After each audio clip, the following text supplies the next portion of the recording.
The Guild is Maximum Lawyers' community of legal entrepreneurs who are taking their businesses and lives to the next level. As a Guild member, you'll build relationships, be held accountable, and learn strategies specifically designed to get you unstuck and accelerate your plan for growth. Members are also granted exclusive access to masterminds hosted around the country. Our next event is coming up, and we're heading to Scottsdale, Arizona. There's something truly magical about the power of these in-person connections where real-time breakthroughs happen. Picture this. You're surrounded by like-minded law firm owners tackling your business and mindset challenges together. The energy is electric, the insights are transformative, and the results are game-changing. Investing in yourself is the best decision you'll ever make. The knowledge, strategies, and breakthroughs you'll gain are priceless assets that will supercharge your practice and propel you forward. Join the Guild and secure your ticket to Scottsdale at the best possible price by visiting MaxLawEvents.com. Run your law firm the right way. This is the Maximum Lawyer Podcast. Your hosts, Jim Hacking and Tyson Mutrux. Let's partner up and maximize your firm. Welcome to the show. Welcome back to the Maximum Lawyer Podcast. I'm Tyson Mutrux, and today I am with Christopher Nicolaysen, one of my favorite human beings in the entire world. What's going on, Chris? Not too much, Tyson. Thanks for having me on. You bet. So today we're going to talk about MaxLawCon 2021, and we're going to talk a little bit about your topic, which is smashing the middle class mindset.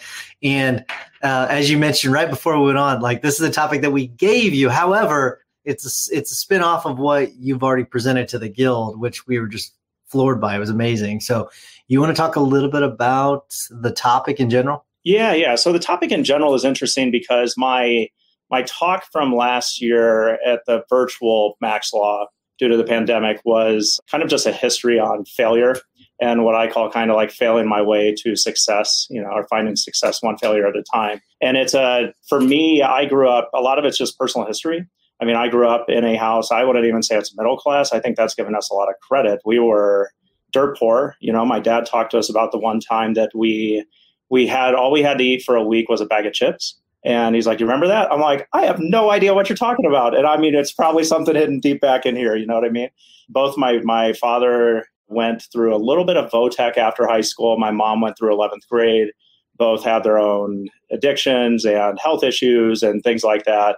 And both of them are, my mom's 18 years older than I am. My dad's 20. So my mom's one big piece of advice when she kicked me out of the house was, I don't care what you do with your life, just be happy. And so to me, that was, and I've talked to a therapist about it and other things where she's just like, it's kind of guideless. It's that essentialism picture, you know what I mean? Where you're just like trying to figure it out that way. And so luckily I met a lady who grounded me and helped really set everything in center. And we had kids really young. So for us, that middle class mindset piece is actually just survival in the beginning. We were just purely having kids at 21 and 23 in survival mode. And I think a lot of firms are like that as well when they start out, right? You're in survival mode. You're just trying to figure stuff out. But you and I have talked about it too, where there's just something inside me where I just think it's going to happen, man. Like it's, and I think there's a couple pieces that I was thinking about earlier that I'll touch on that you have to be in order to kind of get past it. And in order to, you smash it. But the first thing for me is you have to be comfortable in your own skin. In high school, I just wanted to hang out with the popular kids. We were so poor. I just wanted a pair of Jordans, all of these things, right? At this point, I don't give a bleep what anybody thinks about me. I really don't care. I got my first tattoo in my mid 40s. Now I've got more than any of my kids. I've got another one scheduled for mid-July. You know what I mean? I'm a late blooming attorney that came on that actually doesn't really do a lot of law myself anymore. And so I'm creating a firm that, kind of gives me the lifestyle that I want to have. So I think you've got to be comfortable with who you are over anything else, and I'm the first one to make fun of myself.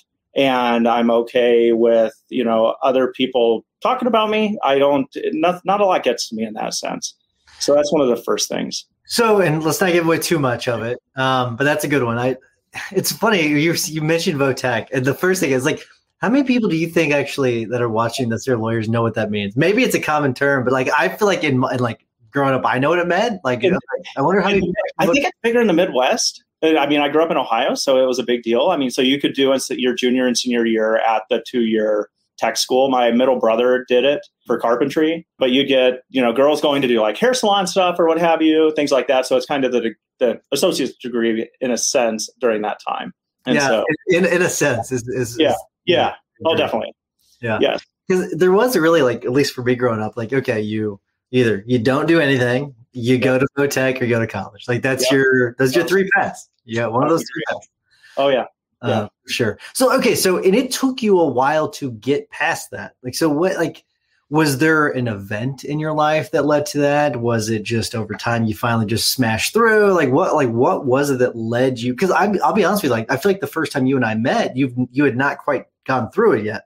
Maybe I'm wrong about that. So I would tell you, it's interesting. I had a conversation with Chuck Boyk at one of John Fisher's masterminds, and we were talking about my teaching. So I taught for a few years, and then both Gretchen and I were let go at the same time. And we had just bought a house and we're freaking out. And I'm like, that was one of the worst moments I've ever had. And Chuck stops me and he goes, honestly, he's like, sometimes those worst moments are the best things that ever happened to you. And you need those things, right? It's those back against the wall moments, which that forced me to step back and think at 35, I've got to do something. But a lot of my friends at that time were doctors, anesthesiologists, dentists, gynecologists, orthodontists, high-end producers, where I'm like, but I need something like that. But I'm at an age where I need to be on a faster track than most. And so law school worked in that sense because I already had a 4-year degree, only 3 years out. So that was really kind of that catalyst that pushed me to take that jump. And I mean, I was talking to somebody actually about you yesterday, and one of the things he said is it's ready, fire, aim, right? And that's what I did right then. I did not take I'm just like, I need to act now and move.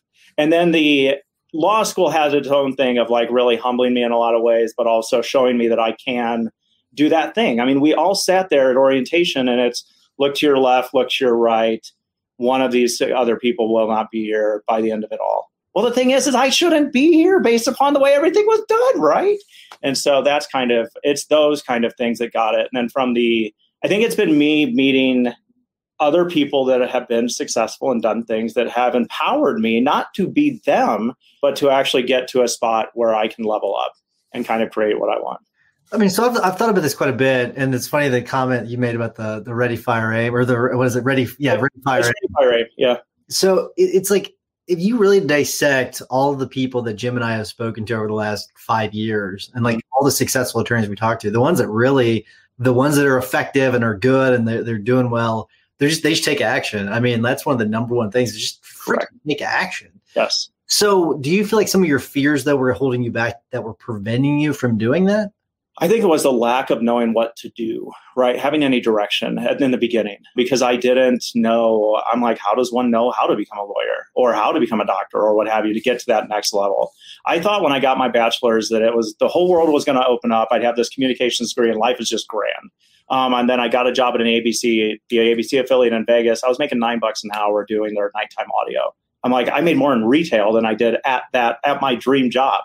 And so it's lack of direction for me in that sense. And then I don't think I've ever been stuck. But then once I found it, I'm willing to try different things and take different risks. And so, because I'm always a believer too, that if it doesn't work, it's not a failure. It's not the end of the world. We'll go try something else out. And I think you've got to be able to, kind of shrug things off and move on to the next thing.